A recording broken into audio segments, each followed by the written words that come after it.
Welcome to special live. నేను రమా మండవ. ఈ రోజు లైవ్లో భాగంగా మనం తీసుకోబోతున్న టాపిక్ ఏంటంటే మెగాస్టార్ చిరంజీవి ఈ రోజున వైసీపీకి టార్గెట్ అయ్యారా అంటే అవుననే చెప్పాలి. చిరంజీవి చాలా రోజులుగా రాజకీయాలకు దూరంగా ఉన్నప్పటికీ లేటెస్ట్గా ఇప్పుడు ఏదైతే ఏపీ ఎన్నికలకు తెరలేచిన సమయంలో ఆయన చేసిన ఒకే ఒక్క పని ఈ రోజున వైఎస్ఆర్సీపీతో సహా జగన్మోహన్ రెడ్డితో సహా ఆయన టార్గెట్ చేసే ప్రయత్నం అయితే చేస్తూ ఉన్నారు. ఇందుకే ఈరోజు మెగాస్టార్ని ఇన్ని రోజులుగా పవన్ కళ్యాణ్ని తిడుతూనే మెగాస్టార్ని ఆకాశానికి ఎత్తేసిన వైసీపీ ఈరోజు ఎందుకు ఆయన టార్గెట్ చేసే ప్రయత్నం చేస్తోంది?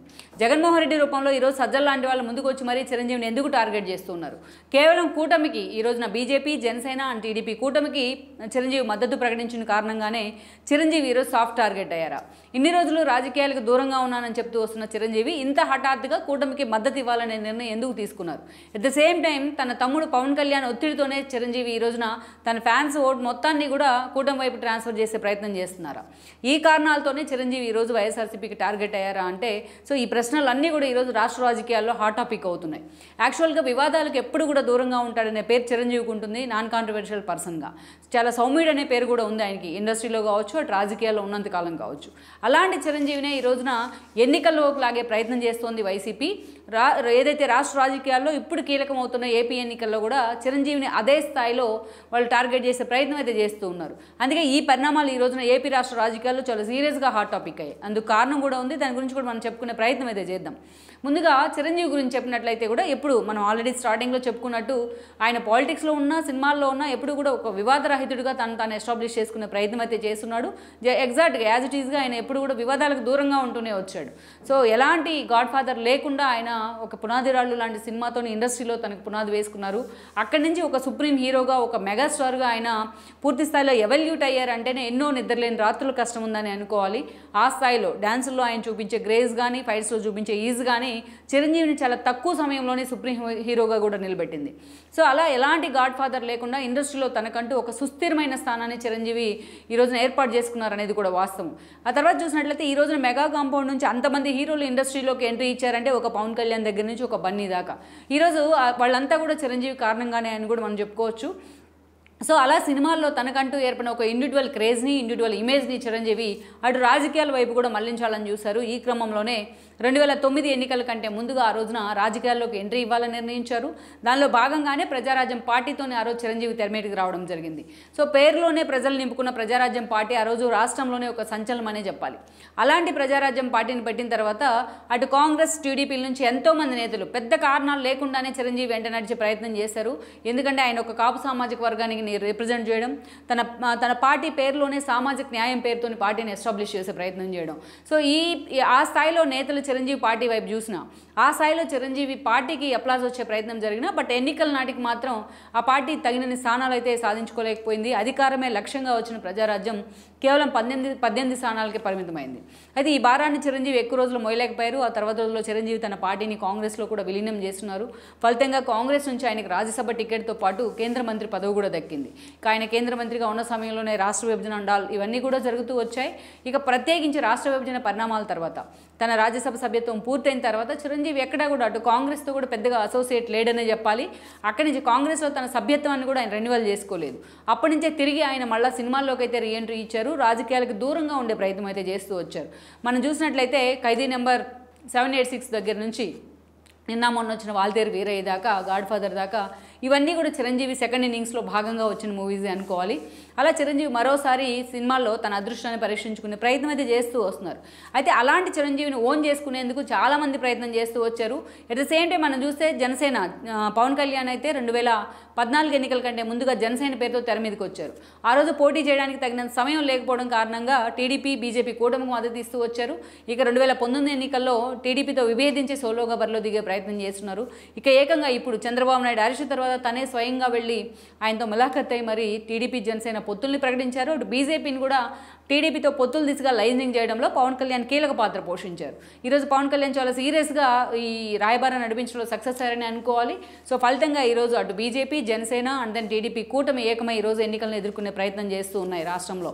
ఇక మరోవైపు చూసినట్లయితే ఇక చిరంజీవి ఆయన సినిమాలకి దగ్గరగా ఉన్నాను, రాజకీయాలకు దూరంగా ఉన్నానని దాదాపు దశాబ్ద కాలంగా చెప్తూ వచ్చినా ఎవరు కూడా చిరంజీవిని మాత్రం పక్కన పెట్టే ప్రయత్నం చేయలేదు. చేయలేదు.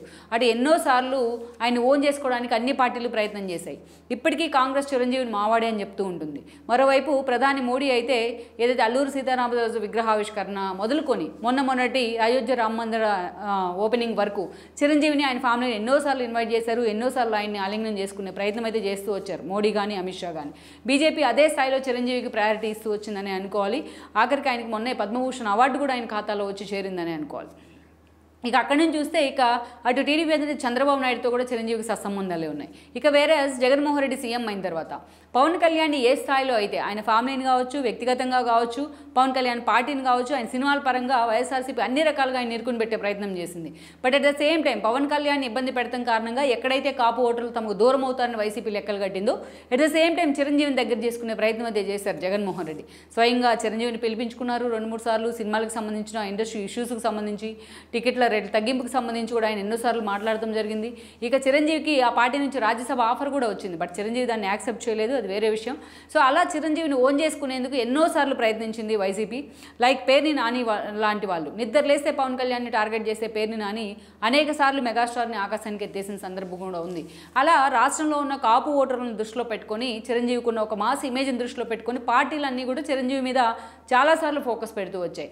అయితే చిరంజీవి మాత్రం తన మద్దతు ఎవరికి అన్నమాట కానీ ఎక్కడ కూడా చెప్పే ప్రయత్నం చేయలేదు. అయితే ఇటీవల మాత్రం తన ఫ్యామిలీలో వేరే పార్టీ జనసేన పేరుతో తన తమ్ముడు ఉన్నప్పుడు తను వేరే పార్టీకి మద్దతు ఇవ్వడం కరెక్ట్ కాదంటూ మాట్లాడారు. అప్పటి నుంచే మెగా అభిమానులు కూడా అందరూ కూడా జనసేనకి హోల్ అండ్ సోల్ మద్దతు ఇచ్చే ప్రయత్నం చేస్తున్నారు. ఇక చిరంజీవి ఏదైతే ఒక సూచనతోనే ఆ ఫ్యామిలీ అంతా కూడా పవన్ కళ్యాణ్ తీసుకున్న కొన్ని ఇష్యూస్లో ఏదైతే కౌలు రైతులకు ఆర్థిక సాయం పేరుతో అలాంటి ఇష్యూస్లో కూడా ఆయన ఫ్యామిలీ కూడా భాగస్వామ్యం అయింది. మెగా ఫ్యామిలీ మొత్తం నిన్న మొన్న చిరంజీవి కూడా జనసేనకు ఆర్థిక సాయం ప్రకటించారు. 5 కోట్ల చెక్కును కూడా పవన్ కళ్యాణ్కి ఇవ్వడం జరిగింది. అంటే నా మద్దతు జనసేనకే అని కూడా చిరంజీవి చాలా క్లారిటీగా చెప్పే ప్రయత్నం అయితే చేస్తున్నారు.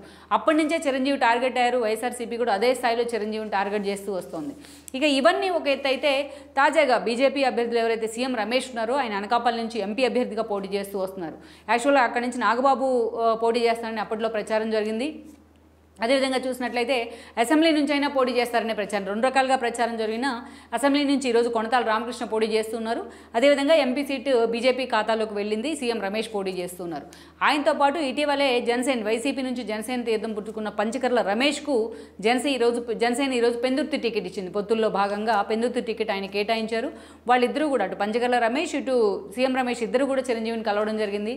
అటు కూటమి అభ్యర్థులుగా వాళ్ళిద్దరిని కూడా గెలిపించండి అంటూ కూడా చిరంజీవి అప్పీల్ కూడా చేశారు. మనం చూసినట్లయితే అటు రాజకీయంగా ఆయన రాజకీయాల్లో పూర్తి స్థాయిలో యాక్టివ్గా లేకపోయినప్పటికీ ఎప్పుడైతే జనసేనకు మద్దతు ప్రకటించారో అప్పటి నుంచి కూడా చిరంజీవి మీద అందరికీ కూడా ఆస్పిరేషన్స్ అయితే పెరిగిపోయాయి. డే 1 నుంచి కూడా ఆయన్ని ఎలాగైతే ఓన్ చేసుకోవడానికి ప్రయత్నించాయో పొలిటికల్ పార్టీస్ ఇప్పుడు ఎన్నికల సమయంలో కూడా అదే స్థాయిలో ఫోకస్ అయితే పెట్టాయి. అయితే తాజాగా మనం చూసినట్లయితే ఎప్పుడైతే కూటమి అభ్యర్థులుగా పోటీ చేస్తున్నారు అనకాపల్లి నుంచి సీఎం రమేష్ ఎంపీగా పోటీ చేస్తున్నారు బీజేపీ నుంచి. అదేవిధంగా చూసినట్లయితే ఇటీవల పంచకర్ల రమేష్ వైసీపీ నుంచి ఏదైతే జనసేనలో చేరడం జరిగింది. ఆయనకు పెందుర్తి టికెట్ని అయితే కేటాయించారు పొత్తుల్లో భాగంగా. అటు అసెంబ్లీకి ఒకరు అండ్ దెన్ సీఎం రమేష్ పార్లమెంట్కి పోటీ చేస్తూ ఉన్నారు. ఈరోజు వీళ్ళిద్దరూ కలిసి చిరంజీవితోని భేటీ అయి ఉన్నారు. వాళ్ళిద్దరికీ కూడా చిరంజీవి ఎప్పుడైతే మద్దతు ప్రకటించారో వాళ్ళిద్దరినీ గెలిపించాలంటూనే కూటమి అభ్యర్థులను వీళ్ళిద్దరినీ కూడా గెలిపించండి అంటూ ఆయన మాట్లాడారు. ఎప్పుడైతే వన్స్ చిరంజీవి కూటమికే నా మద్దతు అన్నట్టుగా ఒక డైరెక్ట్ ఇండికేషన్ అయితే ఇచ్చున్నారో అప్పటి నుంచి కూడా ఆయన వైఎస్ఆర్సీపీకి సాఫ్ట్ టార్గెట్ అయ్యారు. ఎప్పుడైతే చిరంజీవి ఓట్లన్నీ కూడా గంపగుత్తంగా ఇప్పటికే జనసేన వైపు మొగ్గు చూపుతున్నారు చిరంజీవి ఫ్యాన్స్ అంతా కూడా మెగా అభిమానులు. కానీ ఇలాంటి సమయంలో చిరంజీవి ఎప్పుడైతే కూటమికి మద్దతు అని ప్రకటించారు, ఎందుకంటే అటు కూటమి పార్టీలో ఉన్న బీజేపీతో చిరంజీవికి సన్నిహిత సంబంధాలు ఉన్నాయి, మోడీతో కూడా సన్నిహిత సంబంధాలు ఉన్నాయి, ఇటు చంద్రబాబు నాయుడుతో కూడా సానుకూల సంబంధాలే నేర్పుతూ వచ్చారు ఆయన చాలా రోజులుగా. అలాంటి సిచ్యువేషన్లో చిరంజీవి ఎప్పుడు జనసేన చూసుకున్నట్లయితే తన తమ్ముడు సొంత పార్టీనే అది. అలాంటి సిచ్యువేషన్లో చిరంజీవి ఈరోజు ఏకంగా కూటమి అభ్యర్థులకే నా మద్దతు అన్నట్టుగా ఇన్ని రోజులు సైలెంట్గా ఉన్న చిరంజీవి ఎప్పుడైతే ఈ ప్రకటన చేశారో అప్పుడు ఇది వైఎస్ఆర్సీపీకి ఒక బూమరాంగ్ అయ్యే అవకాశం అయితే కనిపించింది. సో ఆ గందరగోళంలోనే ఈ రోజున చిరంజీవిని వైఎస్ఆర్సీపీ టార్గెట్ చేసే ప్రయత్నం అయితే చేసిందని అనుకోవాలి. ఇన్ని రోజులుగా పవన్ కళ్యాణ్ టార్గెట్ చేస్తూ చిరంజీవిని ఎత్తికెత్తుకుంటూ వచ్చిన వైసీపీ ఒక్కసారిగా ఈరోజు చిరంజీవి మీద విరుచుకుపడిందని అనుకోవాలి. ఏదైతే ఈ రోజున చిరంజీవిని టార్గెట్ చేసేందుకు ఏకంగా పార్టీలోని అటు ప్రభుత్వంలోని నెంబర్ 2 అనిపించుకునే సజ్జల రామకృష్ణారెడ్డి రంగంలోకి దిగిన పరిస్థితి. చిరంజీవిని టార్గెట్ చేస్తూనే ఆయన పూర్తి స్థాయిలో మాట్లాడారు. ఫస్ట్ టైం అని అనుకోవాలి. ఎందుకంటే ఇన్ని రోజులుగా ఒక పేర్ని నాని మొదలుకొని చూసినట్టయితే ఒక సజ్జల వరకు పవన్ కళ్యాణ్ అసలు చిరంజీవికి తమ్ముడుగా ఎలా పుట్టారంటూ కూడా కమెంట్స్ చేసిన సందర్భాలు కూడా ఉన్నాయి. అలాంటి నేతలు స్వయంగా ఈ రోజున సీఎం రమేష్ అండ్ దెన్ పంచకొల్ల రమేష్కి మద్దతు ఇచ్చిన తర్వాత చిరంజీవి కూటమికి మద్దతు ఇచ్చే విధంగా ఆయన కామెంట్స్ చేసిన తర్వాత ఆయన మీద విరుచుకుపడే ప్రయత్నం అయితే చేస్తూ ఉన్నారు. ఇన్ని రోజులుగా కామ్గా ఉన్న చిరంజీవి అసలు రాజకీయాలకే తాను టచ్లో ఉండను అంటూ కూడా సైలెంట్ అయిపోయిన చిరంజీవి అంత హఠాత్తుగా కూటమికే తన మద్దతుని ప్రకటించడం ద్వారా ఇక్కడ తన అభిమానులంతా కూడా ఈరోజు కూటమికే మొగ్గు చూపే అవకాశం ఉంటుంది. ఆల్రెడీ జనసేనకు ఓటు వేయాలా వద్దా అని డైలమాలో ఉన్న నేతలు కూడా చిరంజీవి ఇచ్చిన క్లారిటీతో పూర్తిగా జనసేన వైపే మొగ్గు చూపే అవకాశం ఉంటుంది. సో కూటమికే తన మద్దతుని ప్రకటించడం ద్వారా ఇండస్ట్రీలో ఒక పెద్దన్నగా గుర్తింపు పొందుతున్న చిరంజీవి ఈరోజు కూటమికే నా మద్దతు అని ఒకే ఒక ప్రకటన చేయడం ద్వారా ఇండైరెక్ట్గా తాను మీరంతా కూడా కూటమికి అంటే బీజేపీ అభ్యర్థులా లేకపోతే జనసేన లేకుంటే టీడీపీనా ఈ 3 పార్టీల అభ్యర్థులకే ఓటేయాలని అన్న విధంగా ఈరోజు చిరంజీవి తను చెప్పగానే ఈరోజు చెప్పినట్లయింది వాళ్ళిద్దరికీ మద్దతు ఇచ్చిన విషయంలో. సో అందుకనే ఈ రోజున వైఎస్ఆర్సీపీకి అయితే ఆయన సాఫ్ట్ టార్గెట్ అయ్యారు. అటు సోషల్ మీడియాలో కూడా ఈ రోజున చిరంజీవి వర్సెస్ వైసీపీ అన్నట్టుగా ఒక వార్ అయితే నడుస్తూ ఉంది. Chiranjeevi fans versus Jagan fans అన్న తీరుగా ఈరోజు సోషల్ మీడియాలో టాప్ ట్రెండింగ్లో ఉందనుకోవాలి ఆ టాపిక్. సో అయినా కూడా చిరంజీవి ఆ స్థాయిలో చిరంజీవిని టార్గెట్ చేస్తూ వైఎస్ఆర్సీపీ సోషల్ మీడియా అగ్రెసివ్గా వెళ్తున్నా చిరంజీవి మాత్రం చాలా సానుకూలంగానే స్పందించారనుకోవాలి. ఆయన అంతగా దీన్ని ఖండించిన పరిస్థితి కూడా అయితే లేదు. సో తను స్వతంత్రంగా నిర్ణయం తీసుకునే అవకాశం తనకు ఉంది కాబట్టి ఇండిఫినెట్గా ఆయనకి ఈరోజు కూటమికి అయితే మద్దతు ప్రకటించే ప్రయత్నం చేశారనుకోవాలి. తద్వారా ఇండస్ట్రీలోని పెద్దలకు కూడా ఇండస్ట్రీలో తన ఫాలోవర్స్ కూడా చిరంజీవి ఒక మెసేజ్ అయితే ఇచ్చినట్లయింది కూటమి వెంటే నడవాలి అని ఏపీ ప్రజలు. సో దీంతో ఈ రోజున పూర్తిగా వైఎస్ఆర్సీపీ డిఫెన్స్లో పడ్డట్టయింది చిరంజీవికి. ఎందుకంటే కాపు సామాజిక వర్గంలో ఆయన పార్టీని పెట్టి ఆ స్థాయిలో సక్సెస్ కాకుండా ఆయనకి మాత్రం ఇప్పటికీ కూడా అదే ఒక క్రేజ్ అయితే ఉంది చిరంజీవికి కాపు సామాజిక వర్గంలో ఒక రెప్యూటెడ్ పర్సన్గా కొనసాగుతూ వస్తున్నారు. అలాంటి చిరంజీవి ఈరోజు వన్ సైడెడ్గా కూటమికి మద్దతు ఇచ్చిన పరిస్థితుల్లో వైఎస్ఆర్సీపీ పూర్తిగా డైలమాలో పడింది అనుకోవాలి. అటు చూసినట్లయితే రాధా లాంటి వాళ్ళు కూడా ఈ రోజున ఎంత ప్రయత్నించినా వైసీపీలోకి వెళ్లకుండా టీడీపీ అభ్యర్థుల కోసం పనిచేస్తూనే వస్తూ ఉన్నారు. టికెట్ తీసుకోకుండా పోటీ చేయకపోయినా కూడా వంగవీటి రాధా లాంటి వాళ్ళు ఈరోజు గంటా శ్రీనివాస్కి టికెట్ ఇస్తారా ఇవ్వరా అనే పరిస్థితి నుంచి ఏకంగా గంటా భీమిలి నుంచే పోటీకి దిగుతూ ఉన్నారు.